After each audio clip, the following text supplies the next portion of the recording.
Бүгүн 4-октябрь Кыргыз Республикасынын Жогорку Кеңешинин депутаттарын шайлоо күнү. Бир нече мүнөттөн кийин Атамекен партиясынын лидери Өмүрбек Текебаев дал ушул 12-20 участогына келип өзүнүн добушун берет. Алдын ала маалыматтар боюнча ал бул жерге өзүнүн үй бүлөсү менен келүүсү күтүлүүдө.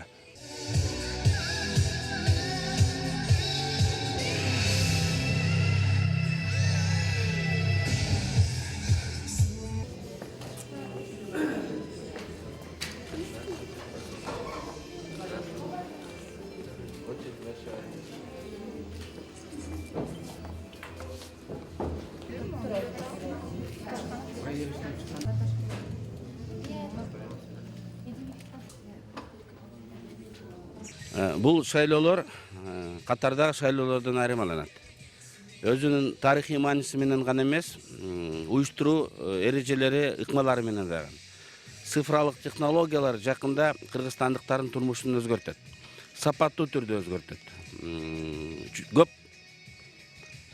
маселелер өзүнөн өзү чечилет. Мына биринчи жолу цифралык технологиялар менен шайлоолорду өткөрүп жатабыз. Бул шайлоо процессин адилеттүү, так өтүшүн камсыз кылат.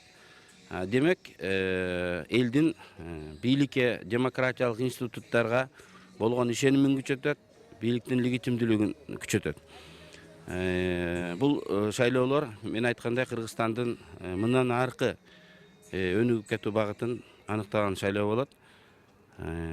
Шайлоо таза, адилет өтүшү бул биздин мамлекеттин бекемдигинин гарантиясы. Акылдуу урналар эсептегенди, добуш берүү жана жыйынтыгын эсептөө процесстерин таза кылат. Бирок добуш бергенге шайлоо бул бир эле күн эмес, шайлоо бул бир нече ай. Бирок добуш бергенге чейин эски адаттарыбыз кайталанып атат. Бул административдик басым, бул криминалдык басым, бул финансылык басым, бул информациялык басым. Эскичесинен эле мындай уланып атат. Бирок бара-бара көчөң болот демекчи, биз азыр добуш берүү жана добуштун жыйынтыгын чыгаруу процессин компьютерлештире алдык.